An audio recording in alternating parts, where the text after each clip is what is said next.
In the interest of time, we're going to go ahead and get started. We're still waiting on the ranking member, Mr. Lewis. He should be here shortly. The subcommittee will now come to order. And good morning to everyone. Welcome to the Subcommittee on Oversight's hearing on the Internal Revenue's operation, budget, and filing season. This filing season, millions of taxpayers across America have struggled to meet their tax filing obligations. Doing so has become harder over time as the tax code grows in complexity, forcing taxpayers to spend over $6 billion and $160 billion every single year to comply with its filing requirements. At the IRS, hardworking public servants also bear the weight of America's outdated tax code. Despite these challenges and another late start to the filing season, the IRS appears to have carried out the 2014 filing season with success. Initial reports suggest the 2014 filing season was free of problems that have marred previous filing seasons. As of early April, the service processed over 98 million returns, issued 80 million refunds, responded to nearly 40 million calls with lower wait times, and all of these are improvements over last year.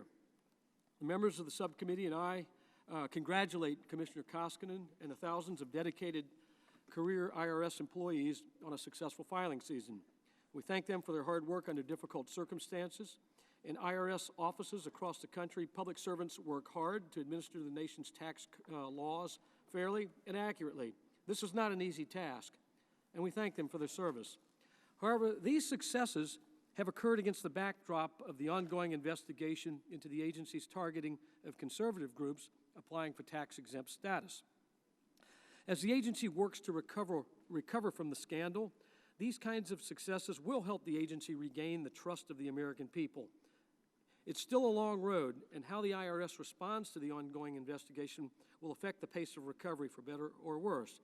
But I have to say, we still have serious concerns with regard to the integrity of the agency based on three findings so far in this investigation. First, Lois Lerner defied internal IRS controls to target certain taxpayers. This is a serious concern.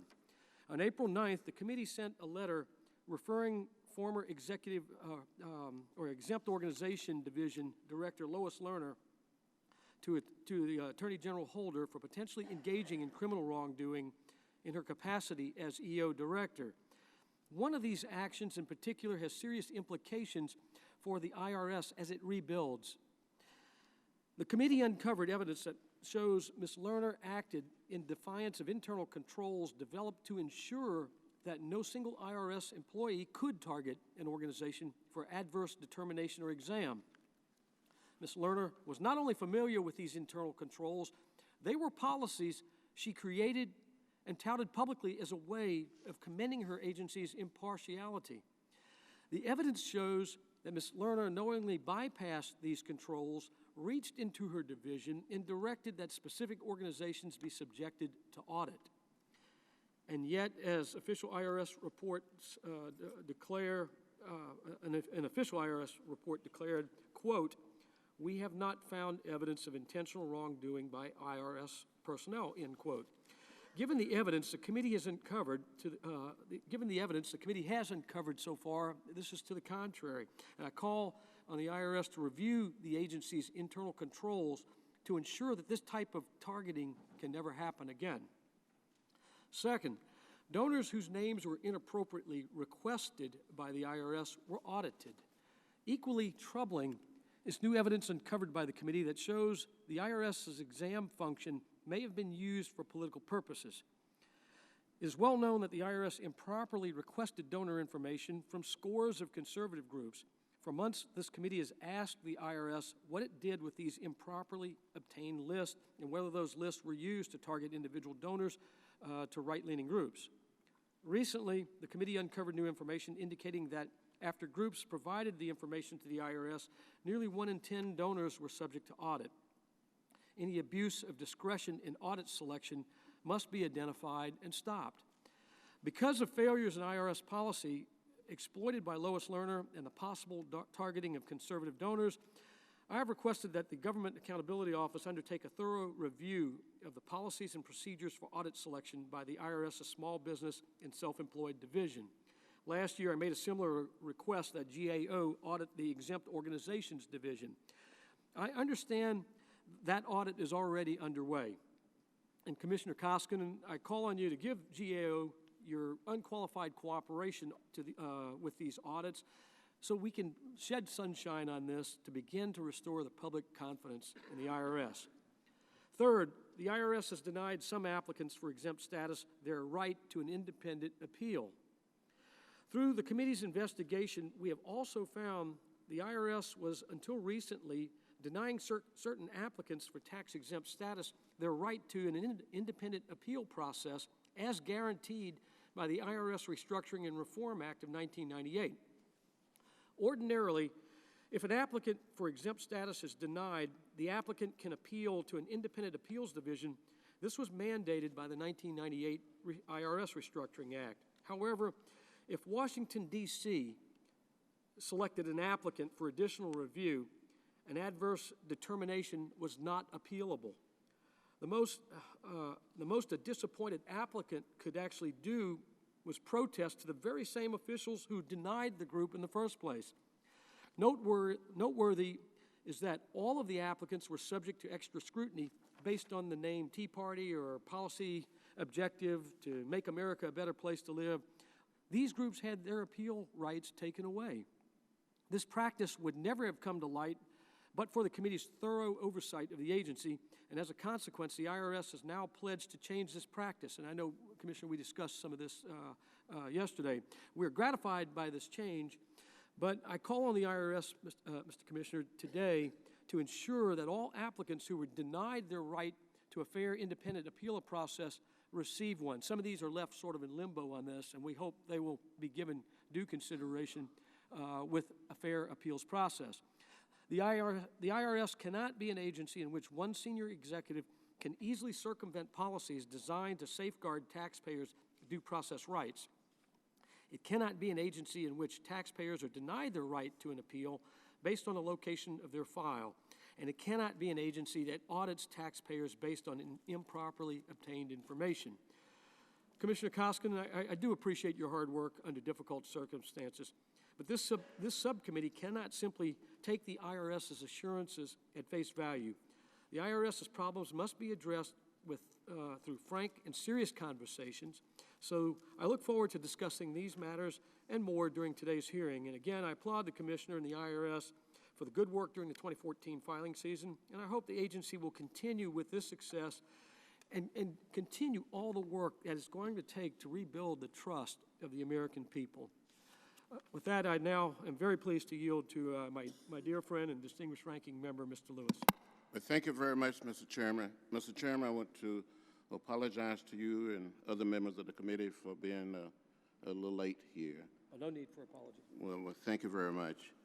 Thank you, Mr. Chairman, for holding this important hearing.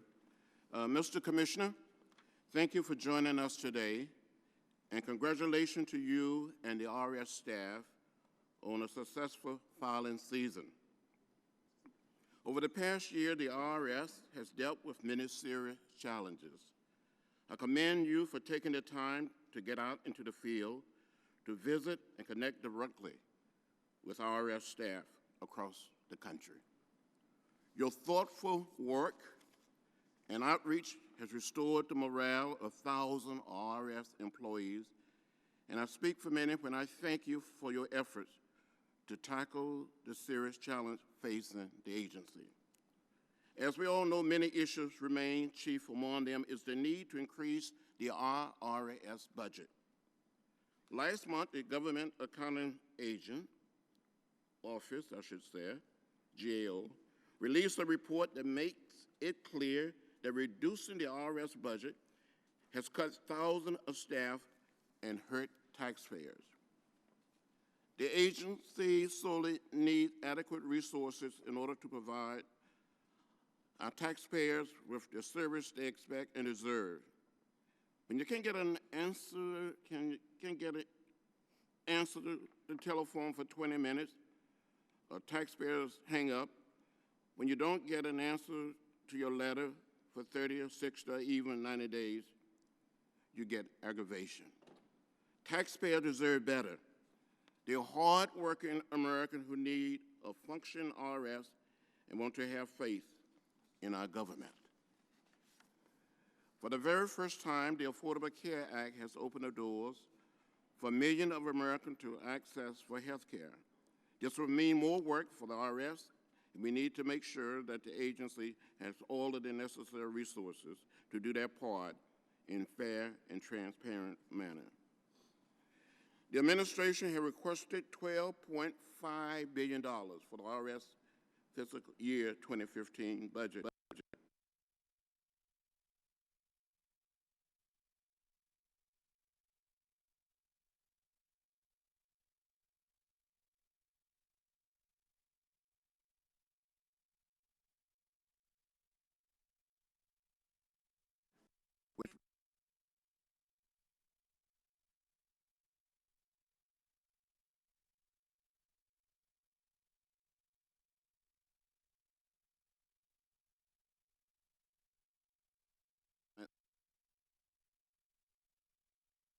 2012 staff levels. It is important to highlight that providing the IRS with the necessary resources also help crack down on identity theft and tax cheats. Last year, the IRS examination of individual tax return declined 5%, and collection activity declined 3.3%, rather 33%. That's a great deal.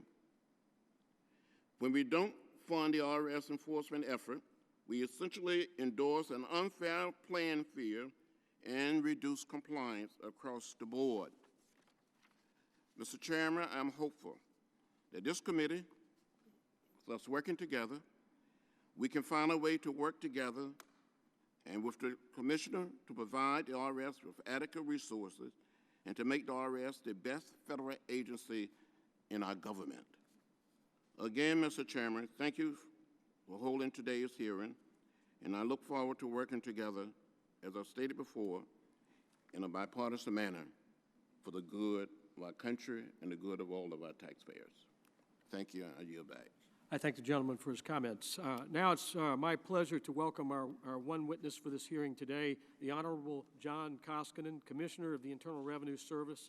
Commissioner Koskinen, thank you for your time today. We welcome the opportunity to discuss a whole host of issues, the state of the IRS with you today, how you see things going forward. The committee has certainly received your written statement, which will be made part of the formal hearing record. And as is customary, we'll give you 5 minutes to make an opening statement, to deliver your oral remarks, and then we will go forward with questioning. So, sir, you may begin. Thank you, Mr. Chairman. Ranking Member Lewis, members of the subcommittee, thank you for the opportunity to discuss the 2014 filing season and our actions to reduce improper payments. The IRS, as noted, delivered another successful filing season this year, rising to the challenges posed by an incredibly tight budget. Through April 25th, the IRS received more than 134 million individual income tax returns, of which 87% were filed electronically. We will have processed nearly 150 million individual returns and sent out well over 100 million refunds when we close the books on this filing season next fall. This is a tremendous accomplishment that does not happen automatically or by accident, but, as the Chairman noted, as a result of the efforts of our highly experienced, capable, and dedicated workforce. During this filing season, we were able to improve our phone service somewhat, despite our funding limitations.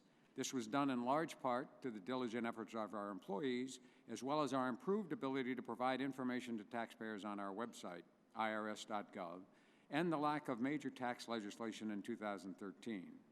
Because of the drop-off in call volume, we maintained a level of phone service during the filing season of about 71%, which is better than last year's average of 60.5%, but still an unacceptable level of service, since it means that about 30% of calls did not go through.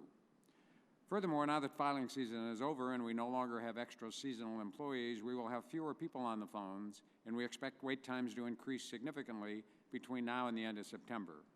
For all of this fiscal year, we expect our level of phone service to drop below 70% and end up closer to last year's number. Looking beyond the filing season, we are concerned that levels of service and enforcement will continue to decline as a result of budget constraints. Our funding for this year was set at $11.29 billion, more than $850 million below our fiscal 2010 level, and $500 million below our pre-sequestration level. We have 10,000 fewer employees today than we did in 2010, even as our responsibilities have continued to expand. Turning to improper payments, one of our major areas of focus, it remains the fight against refund fraud, especially fraud caused by identity theft. I'm pleased to report that over the last couple of years, the IRS has made important progress in this area. In 2013, we suspended or rejected 5.7 million suspicious returns worth more than $17.8 billion in refunds. Through April 18th of this year, more than 3 million suspicious returns have been stopped. We have also opened more than 500 new investigations into identity theft and refund fraud schemes thus far in fiscal 2014, bringing the total number of active cases to more than 1,800. But we remain vigilant given the propensity of fraudsters to adapt to changing circumstances and to develop new and more complicated schemes. Even with the progress we have made thus far, I've recently asked our senior leadership team to reevaluate everything we're doing in this area and to consider additional steps we could take to prevent refund fraud, especially that caused by identity theft. Another way we're working to reduce improper payments is by improving compliance with regard to refundable tax credits, especially the Earned Income Tax Credit Program. Our programs that focus on EITC combine to protect approximately $4 billion annually. Even so, we continue to be concerned that the improper payment rate for EITC remains unacceptably high. We now have a working group assessing our past and current efforts in this area and exploring new possibilities for improving compliance. Congress can help us on both refund fraud and EITC by enacting several proposals in this year's budget for the IRS. One would accelerate the due dates of third-party information returns, which would allow us to match up those documents against income tax returns earlier in the tax filing process and to more quickly spot errors and potential fraud. Another proposal would provide the IRS with greater flexibility to address correctable errors, which would allow us to automatically fix more errors on returns than we can do now, thus avoiding costly audits or allowing errors to go uncorrected. We also urge Congress to enact our proposal to explicitly authorize the IRS to regulate paid tax return preparers. Given that more than half of the returns claiming the EITC refund credit are done by paid preparers, this proposal would be an important addition to our efforts to improve compliance in this area. Even with these legislative changes, which would be very helpful, the biggest challenge to our efforts to reduce improper payments remains our ongoing lack of adequate resources. Without sufficient funding, our ability to proceed with any new initiatives in this area will be constrained, and it will be increasingly difficult even to maintain current levels of service and enforcement. This concludes my opening statement. I would be happy to take your questions. Thank you, Commissioner. I want to cover some of the information and concerns we have with regard to the investigation to start with. I know we had a wide-ranging conversation yesterday, and I do appreciate talking about all the issues. But the committee's investigation of targeting has yielded a number of insights into operations during that time frame of the Exempt Organizations Division. And the committee found that EO has been run in a manner that was inconsistent with the IRS Restructuring and Reform Act of 1998, as I mentioned in my opening. The act calls for an independent appeals function that would ensure taxpayers' due process rights. And during the course of the investigation, we found that some groups whose applications were sent to IRS headquarters in Washington automatically lost their right to an independent appeal. Commissioner, isn't it true that the groups that TIGTA said were targeted on the basis of their name or policy position were sent to Washington, D.C. for review? In other words, bypassed the determinations process in Cincinnati, went straight up to, I think it was EO Technical for review. Is that true? Yes. I'm not sure whether all of them went, but certainly a number of them, a significant number, went to Washington to that technical review process. And did any of those groups that were referred to EO Technical, did they lose their right to an independent appeal or for an adverse determination? Yes, it's my understanding that in lieu of an appeal, as you noted, they were referred, they did have a right to appeal, but it was to a set of 3 IRS executives, not the appeals process. Right, and so can you give us your commitment, because part of this oversight activity is to understand where there were breakdowns. Can you give your commitment to these groups that were treated unfairly in this independent appeals process, will they be given an opportunity to have due process? Yes, we have changed the process. Anyone that comes to Washington will retain their appeal rights that they would have had if they were in Cincinnati, and anyone who would like to avail themselves of that appeal process will have it open to them. And going forward, everyone who is given a proposed denial will have the right to appeal. And I appreciate that reform, and that's going prospectively forward. What about those who are caught in this problem? Will they be given due process? Yes, anyone who was caught in that process would like to come back through and appeal their the decision. There were relatively few denials. The biggest problem in the process was the far too lengthy time that people were stuck in the process.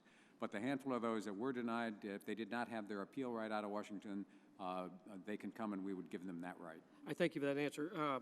Now I'm going to give you a sampling of some kinds of statements Congress has heard from key IRS officials over the past couple of years. At a hearing before the House Appropriations Committee subcommittee on financial services and general government in March of 2012, former Commissioner Schulman said, and I quote, "We have the safeguards built into this process so that no one person can decide to examine an organization based on political activities. You can't just get a case, go off in the corner, and run with your own agenda," end quote. Then separately, as we embarked on the investigation, Joseph Grant, the former IRS commissioner for TEGE, Lois Lerner's former boss, was asked by our staff in a transcribed interview if it would be appropriate for an IRS manager to refer a specific taxpayer to exams. And he said, and I quote, "I believe it would not be appropriate to intervene on their own," end quote. So, Commissioner, the IRS has long insisted, and we've got numerous documentation through letters and responses that our subcommittee has received, IRS has long insisted that Americans should not worry about political targeting at your agency because the IRS has layers of internal protections to guard against it. But in the course of our investigation, however, we found that Lois Lerner acted in defiance of these internal protections to select groups, in order to select groups for adverse determination or audit. She was doing all of this while IRS officials were assuring Congress it wasn't happening. But those assurances ring hollow now, and you've got the responsibility of restoring the trust.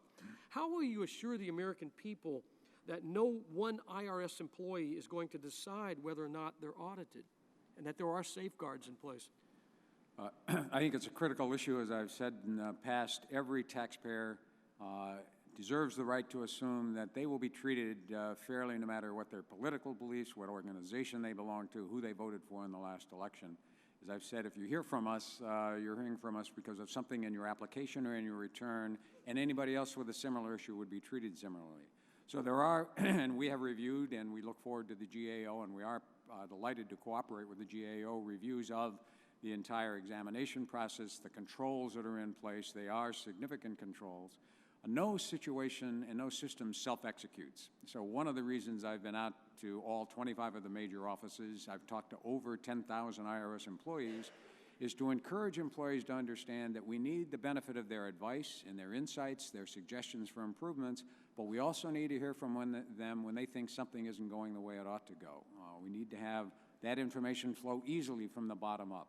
I also, as you know, am a great supporter of inspectors general. I once chaired the Cross-Agency Council of Inspector Generals for 3 years. And as when I was in the private sector, I had the same view that internal auditors, as I tell employees, and inspectors general are management's best friends because they find problems before they get bigger. So we have to be open to all flows of information and concerns. I've said in the past, and I truly believe it, that when we hear from members of Congress, if we hear from one member, it's probably about an anecdotal issue. If we hear from several members of Congress, that means there's an issue that we should investigate.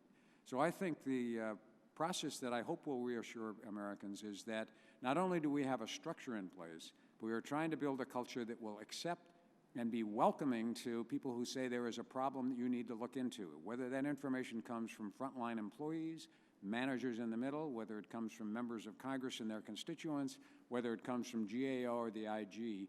We have to be open to that and be prepared to respond. And in my final line of questioning, I want to address this issue that received some media attention recently with regard to bonuses for IRS employees. The Treasury Inspector General for Tax Administration recently published an audit report on bonuses awarded to IRS employees who had tax compliance issues themselves. Of course, every agency, most employers have employees who owe taxes or maybe late in paying their taxes, their errors, and those kinds of things. But unlike other employers, the IRS has the ability to look into employee tax compliance. It's a special ability, if you so to speak, because you're bringing in employees who deal with very, very personal tax matters, and the highest level of integrity is necessary in all of this. So, in fact, I know it's a condition for employment. It's something that reviews are done several times a year. But the recent TIGTA audit found that in 2011, the IRS awarded 1,100 IRS employees more than $1 million in cash awards, over 10,000 hours of time off, and 69 quality step increases, despite the fact that these employees all had a substantial record of non-compliance with the tax laws. And these were not just employees who paid late or had some issue or they were disputing an issue. These were actually employees who were actually disciplined for their tax delinquency, disciplined by the agency.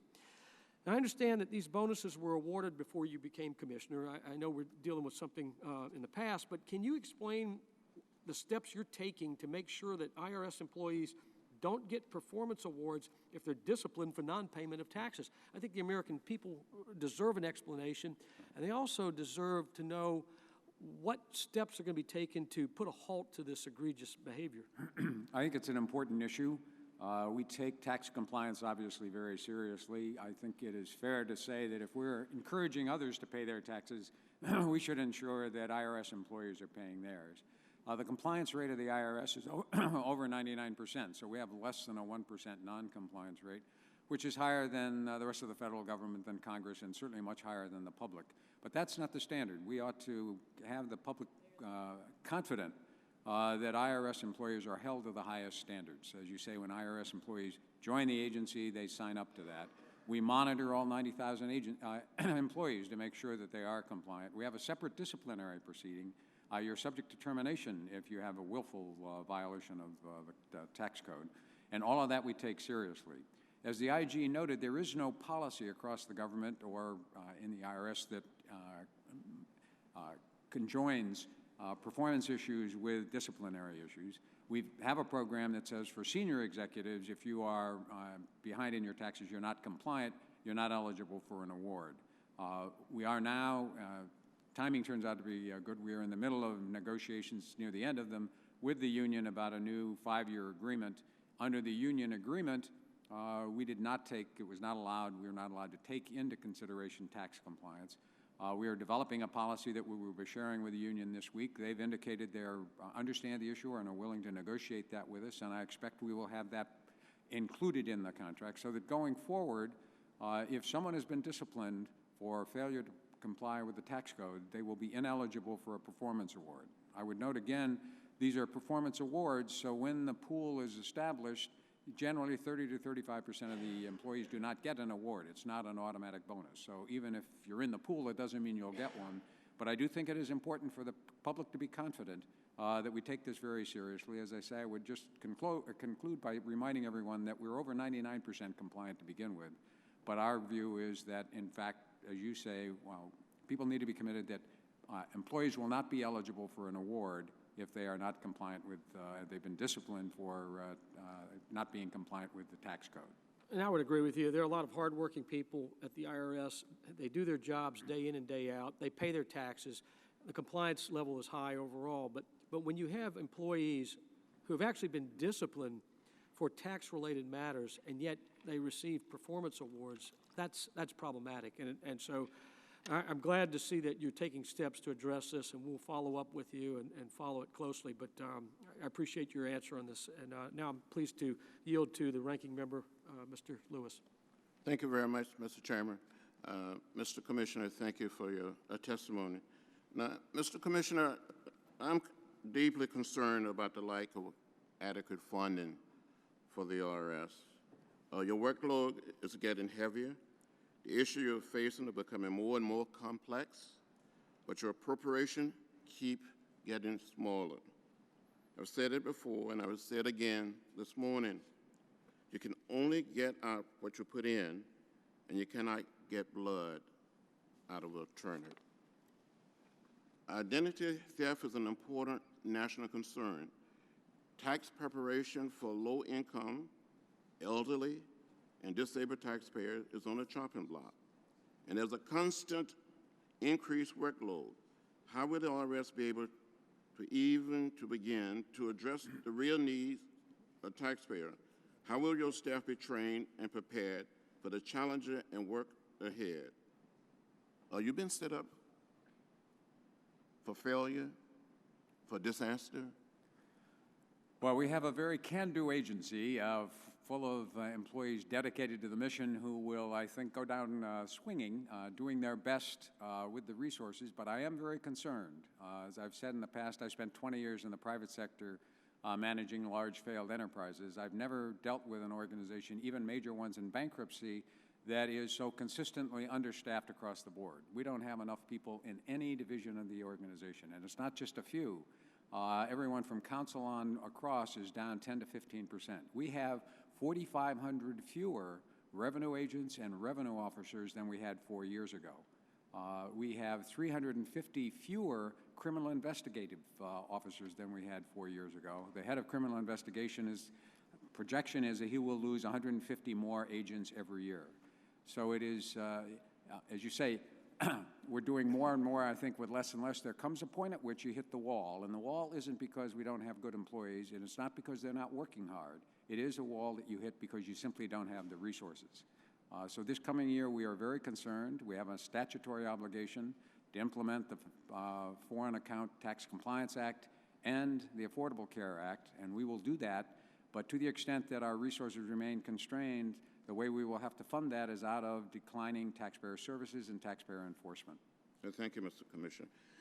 Mr. Commissioner, I have a letter here from a group of civil rights organizations, consumer groups, including the NAACP, the National Council of RASA, the Consumer Federation of America, and the National Consumer Law Center. They are opposed to a proposal to require the use of private collection agency to collect taxes. This is an issue on which this subcommittee worked greatly, spent so much time in the past. We listened to examples, a call from private debt collectors, and discussed 130 years of this committee oversight on this issue. It was clear that the best interest of taxpayers was not being upheld, and that the collection of federal income tax is a core government function. It is the mission and purpose of the IRS. Do you have any views on whether we should have any feeling or thought whether we should have private groups collecting taxes? Well, having spent 20 years in the private sector, I'm a big believer in the private sector. My concern is about private debt collection for taxes is we've done that a couple times in the IRS in 1996 and in 2006.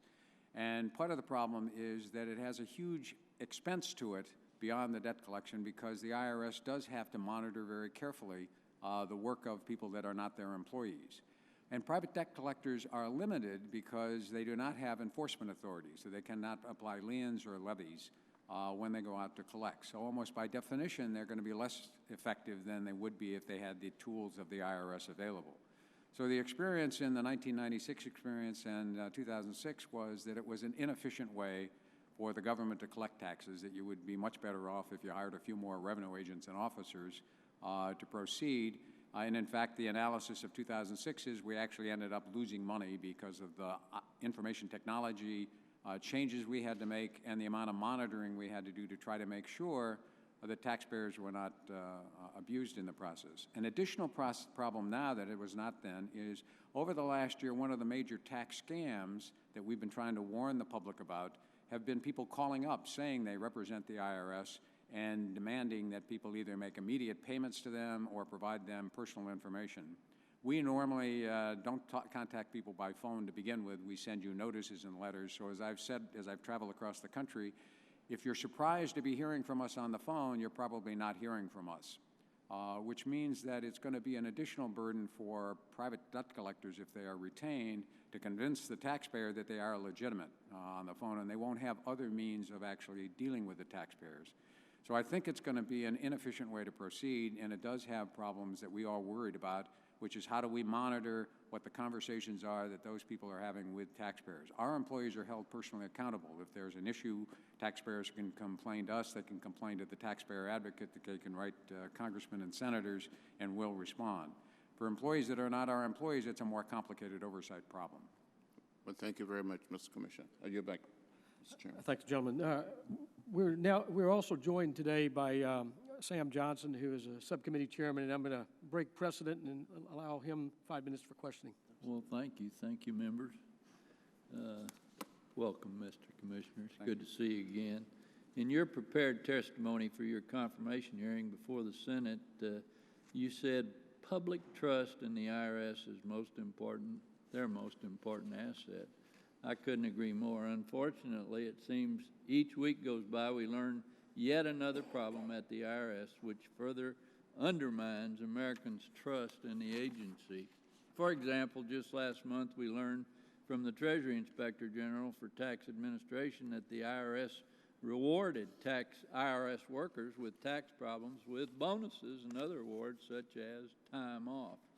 And that's outrageous, and you've more or less talked to that, but let me start off by asking, is the IRS right now still paying out bonuses and other awards to those who owe back taxes, yes or no? Right now, we're not paying bonuses to anyone because we're between the bonus period, and as I've said, we are about to negotiate with the union to make clear, assuming we can negotiate that out with them, but they've expressed an interest in it, that going forward, anyone disciplined for not paying taxes will not be eligible for a performance award.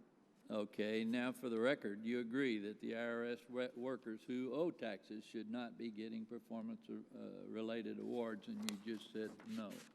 Is that in your regulations now? No, in other words, there is the IG appropriately noted there are no regulations at the IRS or across the government that would cause someone not to get a performance award if they were not compliant.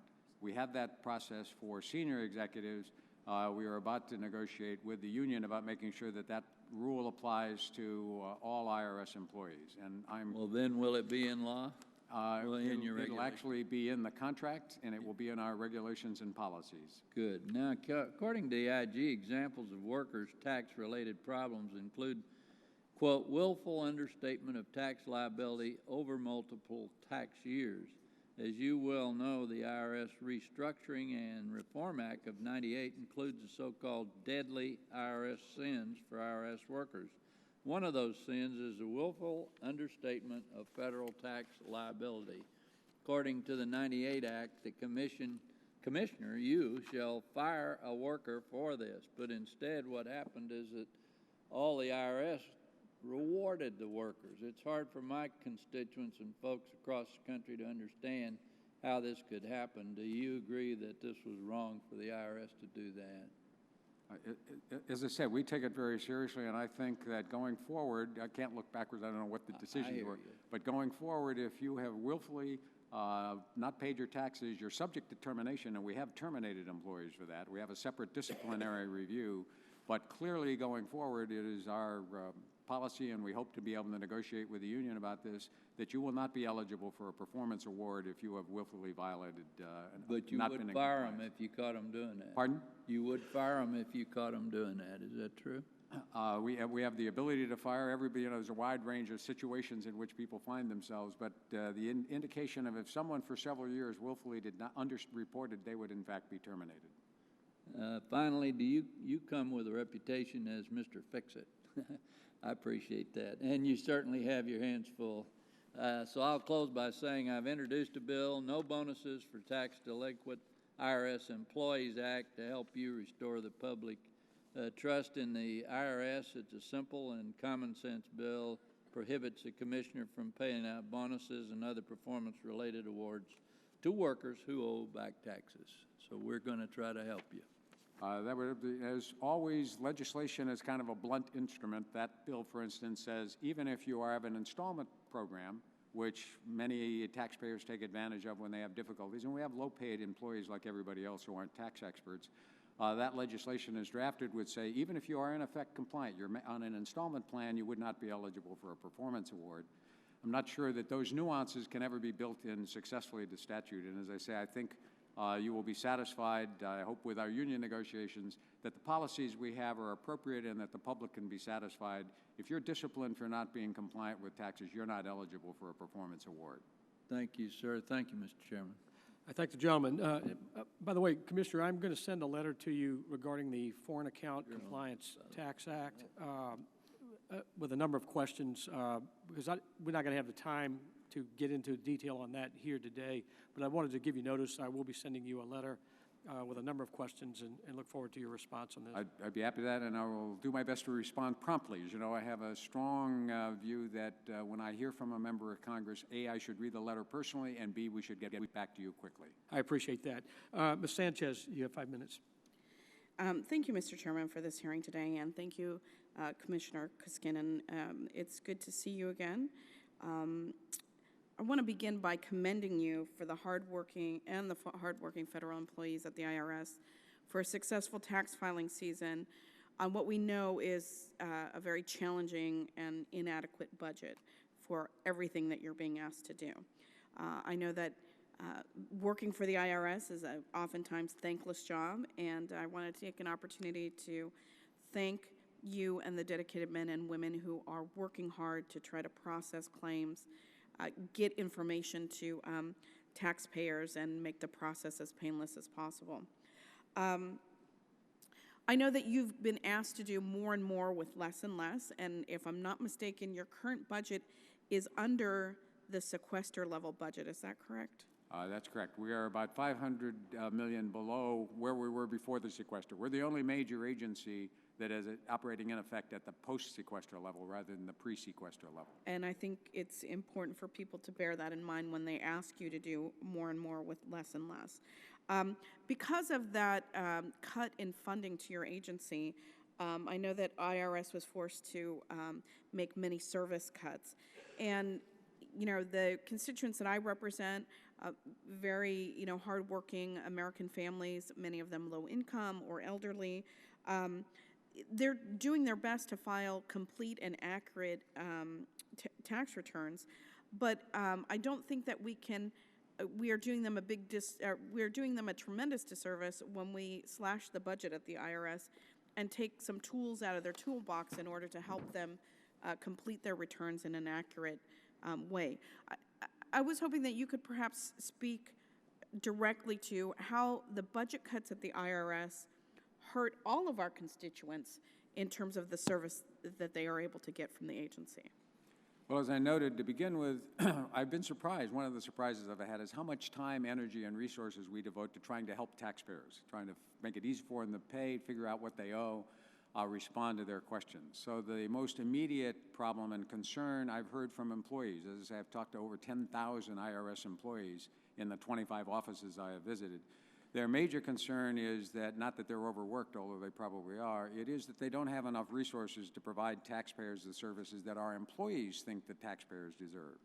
So even at 71% as a level of service, as I noted, that means 30% of the calls aren't going through. And then that builds, because if you call and can't get through, then you call again. So now we've got 2 calls for the price of 1. This year also, in addition, for the first time, we had to tell people we could not answer complicated tax questions, and they're relatively simple complicated tax questions. We had to tell people they either had to go to the website, which we're trying to improve, or get private, hire somebody to help them.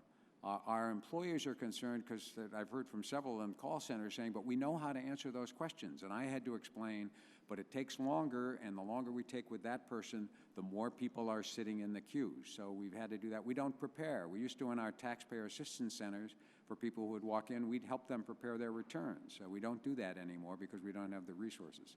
On the enforcement side, as I've said, not facetiously, I don't know who got our $500 million of sequester funds, but I'm sure they're not going to give back the government the $2 to $3 billion we would have given had we had those funds. And our request for 2015 to just hire another 1,200 people, we think we would provide the government $2.1 billion more, which would be more than the entire budget increase we're talking about.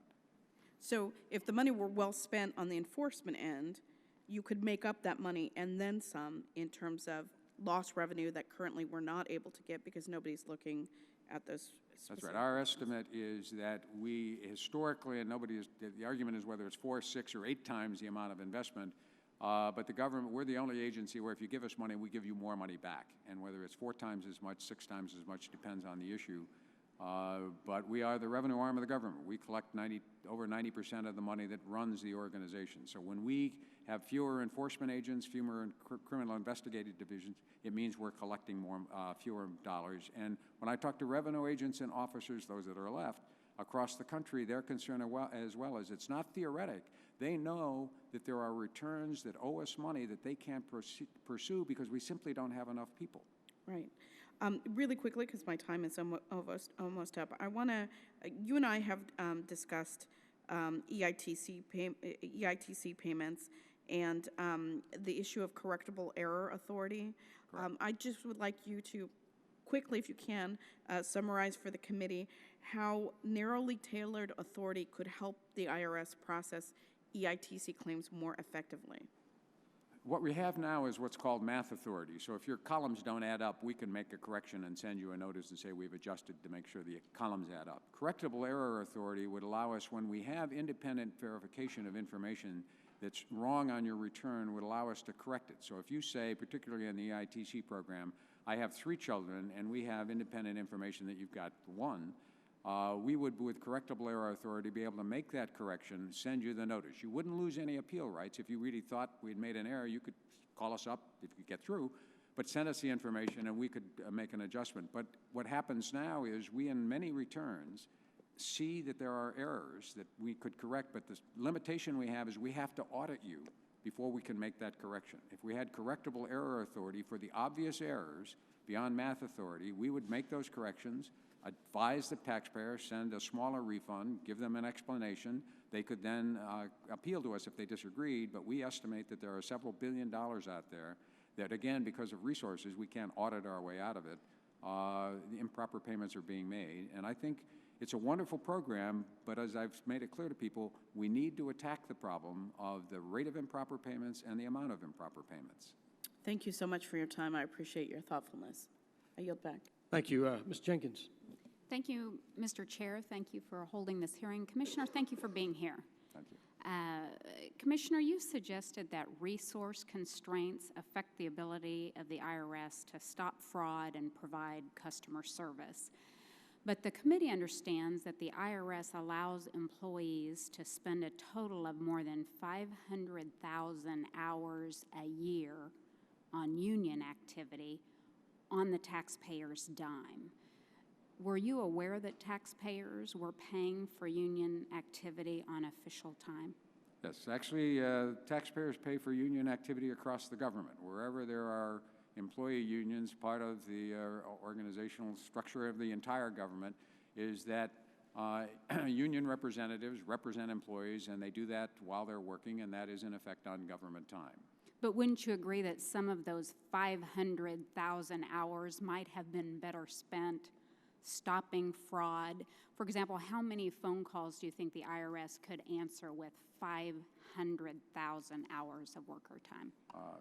That's a little hard to know, but then you'd have to ask what would happen to labor management relationships, the operation of the agency, if employees didn't have the ability to deal with their unions when they have problems and issues. As I say, one of the issues, and I've talked to the union about that, is sometimes employees are nervous about reporting a problem directly for fear that, their manager won't like that. And I've encouraged them, I have a separate mailbox, they can call me or not call me, but email me directly. But the union performs a very valuable role for us as an intermediary in that area. So as I say, it's a little like saying, well, if I didn't pay anybody any awards, or if I didn't pay them any pay increases, I'd have more money for something else. You would, but you'd have to look at the negative implications of what happened when you moved that money.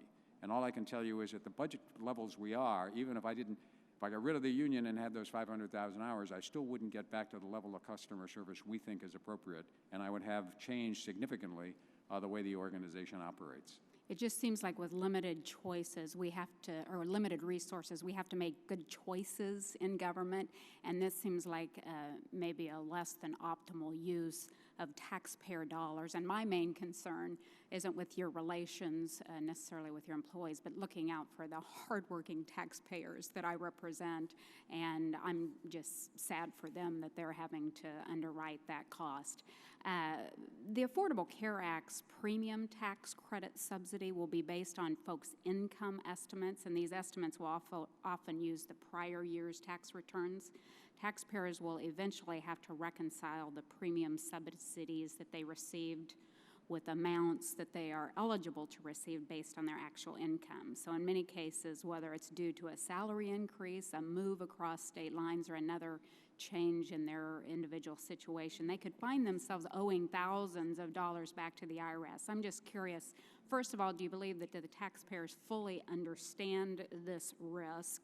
And can you explain to us how your agency will handle the reconciliation process? Right. On the first issue, we are concerned that taxpayers need to understand that. We have already started publicizing the issue in every city I've been to. I've talked with the press and said one of the issues we hope taxpayers will be aware of, if their situation changes for the better, they get a promotion, they get a pay increase, their wife gets a job, something happens and they earn more, they need to call back the exchange and adjust their premium tax credit so they don't owe us a refund. We will continue to do that through the year to try to make sure that we get taxpayers as much information about this as possible so that they're not surprised when, fortunately, it would be a good event on their part if they made more money than they assumed when they first calculated the credit.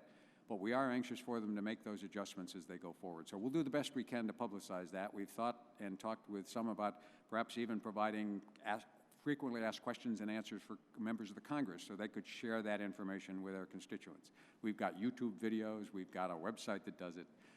Secondly, the way the reconciliation will happen is in the filing season, which is why we have a major challenge to make sure next year's filing season is at least as good as this, because everyone is making an estimate, like we all do when we make an estimate for our W-2s, about what they earned. We provided information about the income for 2012, but the premium credit will be based on what you actually earned in 2014.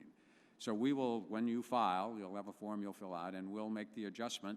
If you got too small a credit, you underestimated because you wanted to be careful, or some change in your financial circumstances, we'll owe you a refund for that. In other words, the additional credit. If you withheld too much, which is the concern we are concerned about with you, you'll then have an additional tax owing. And our hope is to minimize that to the extent we can by providing as much public information as we can. Thank you. I yield back. Mr. Marchant. Thank you, Mr. Chairman. Commissioner, just recently I sent you a letter and would like to compliment you. You gave me a very prompt reply, which has not been the case with the last three of your predecessors. And we had a very good visit last week, and I appreciate it. The issue, as I explained to you in my office that day, is that there are still a number of groups out there that have not received a final determination on their 501c4 request. We're approaching the political season again, and all of these groups are involved in primaries. They're involved in educating the public about candidates. They're involved in educating them on getting out the vote, etc. And I just wonder if there's been any progress made on clearing up the backlog of those groups that continue to not have a determination. We are sensitive to that. We are trying to proceed. Of the more or less 145 backlogged organizations a year ago when the issue was raised, 90% of those have been cleared through. So we're down to a relatively small number. Some are suing us, so it depends on what the process of litigation is. As you know, we did have a streamlined proposal Acting Commissioner Werfel put in place last summer that any organization that made a commitment it was going to spend no more than 40% of its resources on political activity would automatically be approved. And about 40 to 45 organizations immediately accepted that process. So there are a handful left. We are doing our best, although if they're in litigation, it's harder for us to try to resolve those, because my sense on all of these is whether we're voting up or down, or whether we're saying you're approved or denied, what we need to do is be as quick as we can, as prompt as we can. And so going forward, that's our commitment. We're trying to redo the 501c3 area, again, to make sure that one way or the other you get an answer as quickly as we can. And so as you and I have talked, we will review, and I have asked people to review to make sure that we're doing everything we can to resolve issues that are pending. In this letter that you sent me, and I put it, I made it available to my constituents so they could see the response. You indicate it was indicated that if a lawsuit was pending, that could be a factor in the determination. Is that still the case? Right. If you've got a lawsuit pending or you're suing us, then it's part of, you can always settle that. We settle litigation without forcing everybody to go to trial. And in fact, a lot of these we'd be delighted to settle. Litigation is a complicated, expensive way to resolve any issue. So the fact that you've sued us doesn't necessarily mean you can't actually negotiate with us to settle the case. So to be clear, can you issue a determination letter if you are in active litigation? Well, that gets more complicated. If you've actually sued us and it's in litigation, then we're sort of caught in the litigation process back and forth, and there are issues that if we could have resolved them, we would have. And so if you're suing us, then it makes it much more difficult while the lawsuit is going on to actually then issue independently of that a determination. But it's a case-by-case issue. There probably are some where the issues in the lawsuit are separate from the determination process, in which we could do that. And I have asked people to take a look to make sure that we're not holding things up unnecessarily. As you and I discussed, I think there are probably some people who are happy to sue us because it keeps the issue alive longer. We have actually, I think, reached out as much as we could to organizations trying to resolve issues as quickly as we could.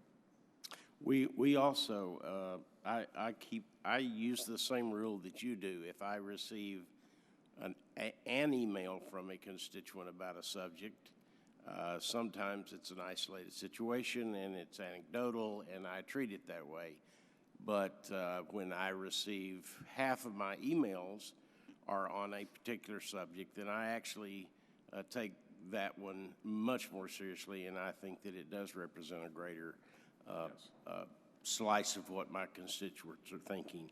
And I can without duplicating what other members have said up here today, this issue of bonuses to IRS employees that have delinquent taxes is a big issue in our constituencies. And in your negotiations with the labor unions, it is something that needs to be resolved. It needs to be addressed. There may be legislation, there may be law passed before that gets done. But thank you for your time. Thank you. I thank the gentleman. We'll go to Mr. Davis next. Thank you very much, Mr. Chairman, and Commissioner, thank you for being here. Thank you. And I appreciate the work that you've done. Everything that I've read, seen, or heard suggests that we've had a pretty smooth tax filing system and experience this year, notwithstanding any shortages that there may have been relative to man or woman power. So let me compliment you and the agency on that. I also detect from people I speak with, news reports that I get, and what I read, that there's already begun, even though your tenure has been quite brief, a different level of confidence that people feel in the agency, and that their experiences and problems are being resolved far more quickly than what they may have experienced in the past. And I want to compliment you and the agency on that. I want to follow up a little bit on a question that was raised by Representative Sanchez. It's my understanding that maybe 70 to 80% of the individuals who are entitled to make use of the Earned Income Tax Credit are doing so. Because of the fact that there's such a large number of individuals who could, in fact, and do qualify, many of them live in my congressional district, which have lots of low-income people. Are there any ways that we can think of that might increase utilization of that opportunity? It's a major challenge. As I say, we have both sides of the question. On the one hand, we want to make sure the payments are properly made to the right people for the right amount. And on the other hand, we want to make sure that everybody eligible participates. So we do, again, a significant amount of outreach. I was in Baltimore at the start of filing day. There's an EIT awareness day that we hold across the country in January. Part of the challenge is that, and it's probably a good sign for the program, about a third of the people every year rotate in and out of the program, which means they're in the program, they get to earn enough that they no longer need that subsidy. So part of the challenge is if it were a stable population, we could probably make bigger inroads. Right now, about 80% of the eligible people participate.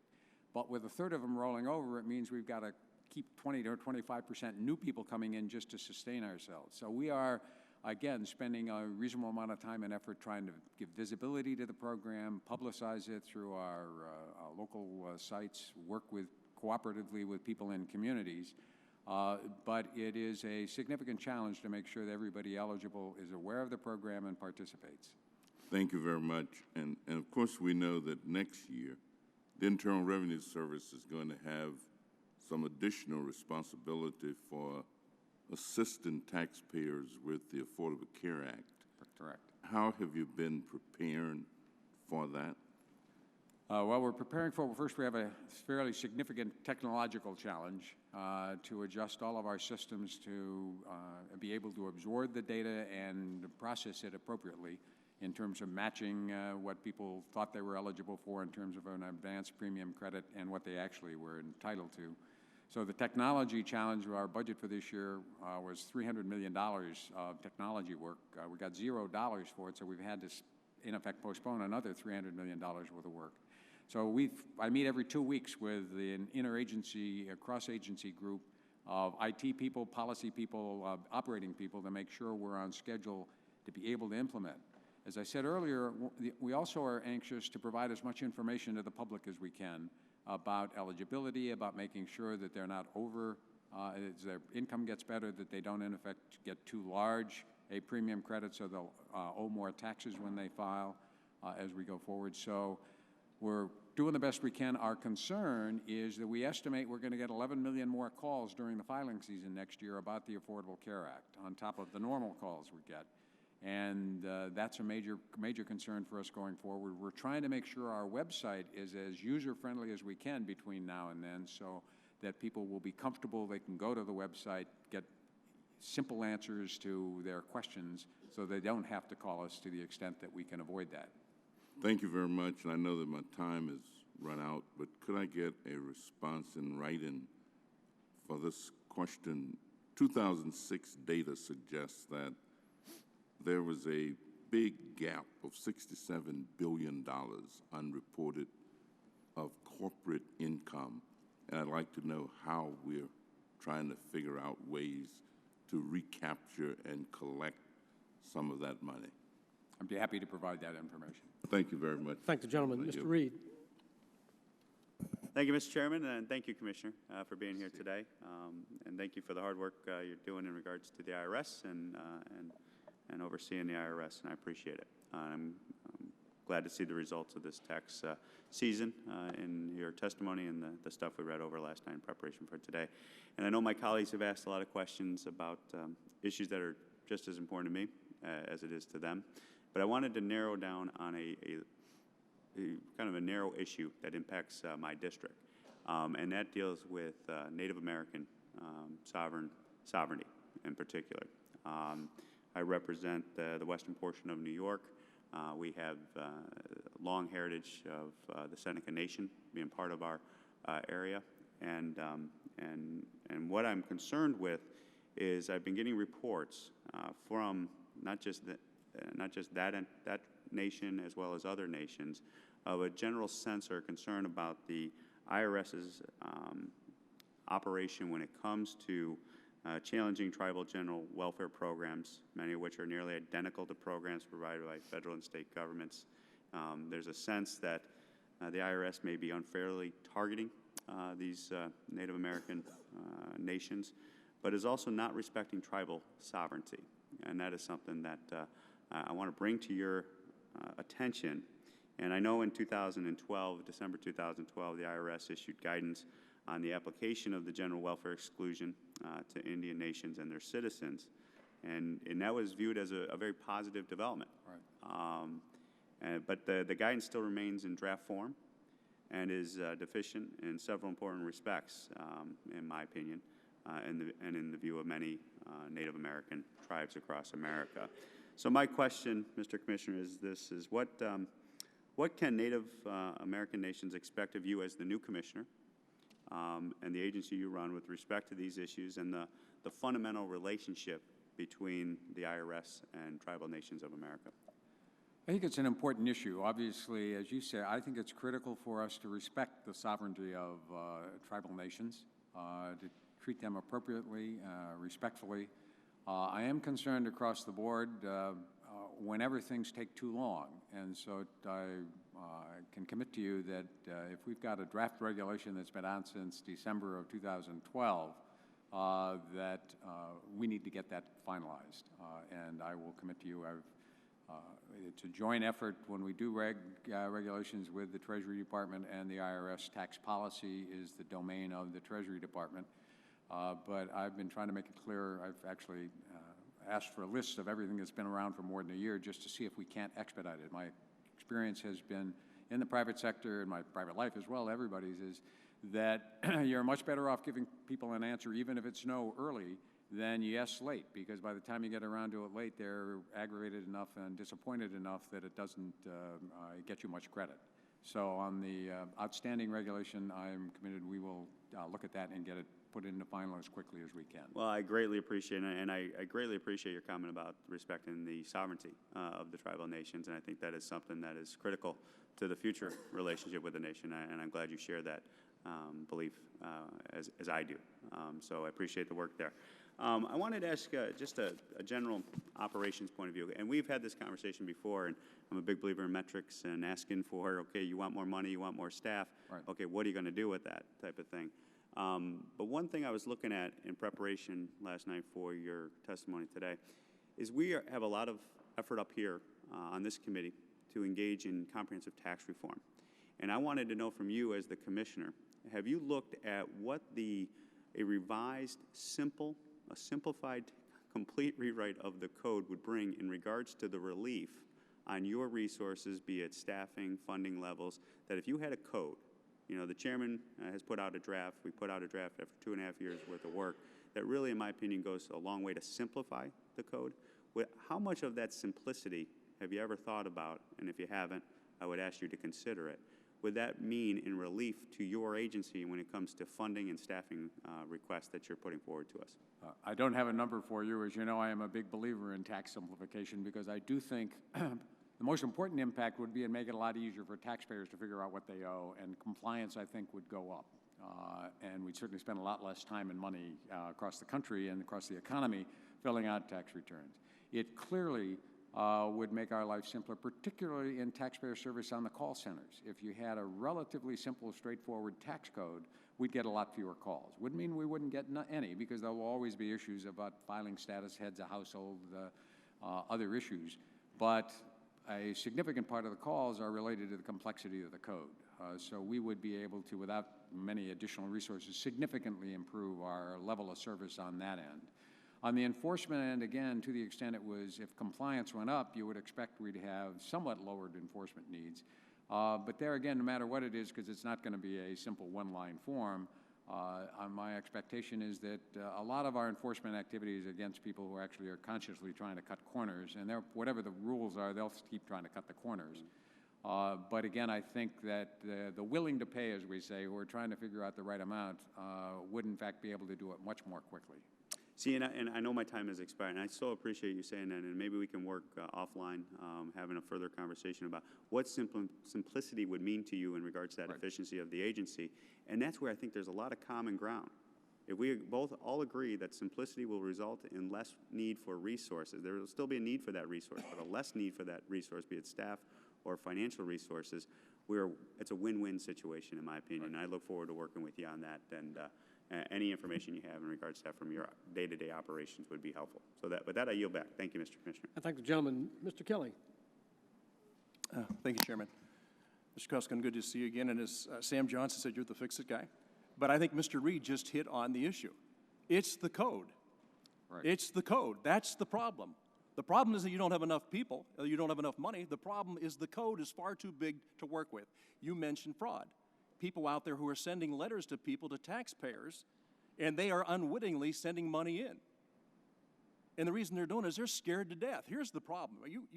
Of all the things you're talking about, if we cannot restore faith and confidence in this model government that we have of the general public, everything we talk about is just chatter, just idle chatter. We talk about revenue. We need more revenues, do we? So let's make it really hard on the people who produce the revenues. Let's make it so damn difficult for them that they're afraid to do their own tax return. Not because they don't want to pay their fair share, but they're scared to death that somebody's going to come in and hold them accountable for a mistake that they didn't mean to make but happened. Right. And I got to tell you, coming from the private sector as you had, you could be Mr. Fix-It everywhere you want. But until this code gets fixed, there ain't no fix. There is no way that anybody can look at our current situation and feel that somehow they can trust and have confidence in what we're doing with them. It's just as impossible. It just can't be done. I know you're talking about giving credentials to people. Now, what is the term? This is a town that works on all these acronyms. The PTIN, these are the Preparer's Tax Identification Number. Right. All right. In order to get that number, you have to make a fee of $63 and take 15 hours of continuing education courses. That was shot down. That was shot down. Yeah. Yes. Okay. So now, what are we doing? What is the IRS doing now? Is this a suggestion about having this PTIN or having people who have the credentials to do these things? No, what happens is the court said we could ask people to register so we'd at least know who was out there holding themselves out as a preparer. And this year we have about 667,000 of them out there, PTINs as they're called. Yeah. But we have no other ability to supervise them, so they could be totally incompetent, which a few of them are. Most preparers are well educated. They do a good job. Our concern is a lot of people, as somebody once said, hairdressers are regulated in all 50 states. Tax preparers are regulated in 4, and you ought to be at least as concerned about who's giving your tax preparers or who's giving you a haircut. No, and I get that. But again, it goes back to what? A code that's so complicated that the average person is scared to death to do it themselves. Now, I got to tell you, the problem isn't that they don't trust any of us, by the way. I mean, approval ratings are not very high. And we're all getting painted with the same brush. And I got to tell you, I serve with a lot of really outstanding people on both sides of the aisle, by the way. And I don't know that we talk about ourselves as strong Republicans or strong Democrats, but we talk about ourselves as strong Americans trying to protect something that was given to us. This is a long, long process of people passing on to the next generation something that makes a lot of sense and is the envy of the world. This particular agency, though, for as many good people as you have, you're getting painted with the same brush. And I got to tell you, for me in the private sector, if I got a letter in the mail and the outside of the envelope had the IRS signature, I was scared to death to open it because it was never good news. And we talk about improper payments. Improper payments would also be defined not only underpayment or non-payment, but also overpayment. Right? I mean, so if we're using that definition, I think what we're trying to get to, and again, as Tommy talked about, and I think this is critical, if we don't get this tax code reformed, if we don't get it to the point where people can actually read it and understand it, if we don't get it to the point where they have confidence that the people who are enforcing that code are on their side and not on the other side, then America loses and continues to lose, and the gap keeps widening between what the American people have faith and confidence in and what they have been subject to. That's your toughest job. I know you're a turnaround guy and you're a fix-it guy, but man, you're working with a pretty tough operation right now to get through it. I had a flat tire on the way here yesterday. I got out the owner's manual. Hell, it took me almost 20 minutes just to find the section about changing the spare tire to find out where the tools were. And I would have paid somebody else to do it at the time, but there was nobody available. So we're having the same problem with people when they do their tax returns. Mr. Chairman, we're doing a lot of good things here, but the one thing we better decide on really quickly is these are American problems. This is not a Republican issue or a Democrat issue or a Libertarian issue or an independent issue. We're talking about revenues that supply all the vital monies that we need. And you know who we're holding hostage and who we're making the troublemaker in this? The taxpayer. There's something wrong with a model where we continue to do it. And I got to tell you, there's an old saying. It's about don't worry about the mule, just load the wagon. The mule's starting to unhitch himself. He's going to walk away from it because there's just no upside to what we're doing. Thanks for what you're doing. Good luck. And we'll keep doing everything we can to make it easier for you to do your job and make it easier for the American people to actually put their head in a pillow at night and know it's not the government they have to worry about or the IRS coming in their place or some other agency that can destroy their personal life with just a little bit of an investigation. So thanks for what you're doing. I yield back. I thank the gentleman. Ms. Black. Thank you, Mr. Chairman, and thank you for this hearing. This certainly is a very important issue, and I do want to just tag a little bit on what my colleague said about trust. And certainly that is something that I think right now the American people have had a broken trust, and I appreciate what you're doing, the efforts that you're making to reestablish that trust in the IRS. In your opening comments, you made a statement that you're making important progress in identity theft. Yes. And that, of course, is so, so important. And we look at that from so many different realms, not just within the IRS, but with a lot of other issues in banking and even medicine nowadays, and identities being stolen. Most recently, we have started getting information, not particularly in the state of Tennessee, but as I look at several of the states and territories that are affected by this in victims of fraudulent tax filings and stolen identities within state medical associations. Yes. And it seems to me that this is really, as I look at the number of states, it's a growing issue. And I think that certainly it's one that we've got to look at very quickly because these are physician databases and being uncertain about just where they're getting the information from, how many people that are within this database are also potentially a victim for potential theft, ID theft. Excuse me, and some stolen refunds, I understand, are occurring right now.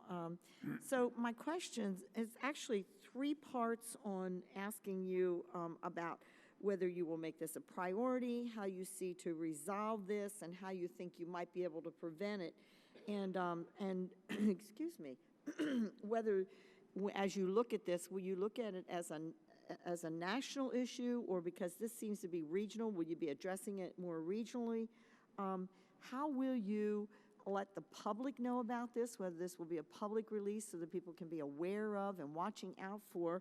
And then finally, the concern of the federal identification numbers, such as the Medicare's National Provider ID or the DE registration numbers for those prescribers of controlled substances. Will you take a look to see, is this the cause that is occurring? So let me go back, the three.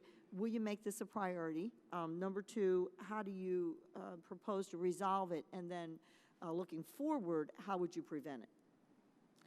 Well, it clearly is a priority. It became an explosion in 2010 to 2012, overwhelmed law enforcement as well as the IRS. We've made great progress. It is a high priority. We have 3,000 people who spend no time on anything other than worrying about refund fraud. We have very sophisticated modelers who are developing our ability to look for schemes as they come through the system. As I noted, we stopped 3 million suspicious returns in this filing season that didn't get through our filters. As somebody said, because as I noted, I've pulled everybody together and said we're making progress, but we've got to take a fresh look at what else can we do to fight this battle. I want to see if we can change the rules of the game a little so we're not fighting in their ballpark, we move it to our ballpark, which is why I've asked for some of the legislative changes we've got. But as somebody said, we've eliminated a lot of the amateurs who were doing this 1 or 3 or 5 returns. We're not dealing with organized criminals and crime and some nefarious tax preparers. The organized crime people are filing hundreds of these. And as we develop filters, they're just reverse engineering and figuring out what goes through, what doesn't go through, and they can pretty much figure out where we are. And so we're, again, trying to figure out how to change that. One of the things that will help will be to get W-2 information earlier. We're a victim of our own success. It used to be the refunds went out in August. Now the technology is such, we say, we'll give you a refund in 21 days. So we gave 90 million refunds out before the end of the filing season on April 15th, most of those before the third-party information got to us. Now we have sophisticated filters. The W-2s won't solve the problem by themselves, but they're very critical. We are looking at all sorts of e-authentication methods so that, in effect, we circumvent Social Security numbers, because part of the problem with preparers, with medical services, as you note, everybody's Medicare card is their Social Security number. And so there are file cabinets around the country full of Social Security numbers. Hackers have now discovered if I could hack into a tax preparer's database, I've got all of their clients, all of their, more important than just their name and Social Security number, I've got all of their returns, so I can prepare a false return that looks a lot better than the one I just make up as we go. So it's an ongoing battle. I think that we are holding our own, I would say. I'm not sure which is better than we were doing a couple of years ago, where we looked like we were overwhelming. We have programs going on with financial institutions, with prisons where it first started, with law enforcement. We have task forces with hundreds of state and local law enforcement agencies. There, you know, when people get arrested, we suddenly discover that they've got all sorts of Social Security numbers or debit cards. One of our problems is how to deal with debit cards. When we send out the refund, the debit cards can all go, you know, you can go get debit cards in a grocery store, just pull them off the rack. And they're harder for us to track. They're virtually untraceable. So it's a complicated problem. There is no higher priority for us, both to stop the fraud and the refund fraud, but also to deal with taxpayers. There's nothing more, I think, anxiety-producing for a taxpayer than to suddenly file their return and get it rejected because somebody already filed with their Social Security number. So there, as I've noted, we actually used to take almost a year to resolve those. We're now down to 120 days in resolving them. Our backlog has gone from over 600,000 to about 98,000. But we're trying to do better there as well because we understand the burden on the taxpayer. Thank you. And Mr. Chairman, if I may, I have another question about minor Social Security numbers being stolen and how that's being handled. I will put that in a letter form and send it to you. I would really like to hear back from you on that issue as well. That's a really important issue that we have to make sure we're addressing. Thank you. Yes. I thank the gentlelady. Well, Commissioner, thank you for being here. Thank you for the status report on a whole host of activities. We want to continue to work with you to reform, make improvements, rebuild trust, and right-size the budget on all this. So we appreciate you appearing before us today. Please be advised, members will submit written questions, as has been stated, to be answered in writing. All of that will be made part of the formal record, as will be your formal statement. And with that, the committee stands adjourned.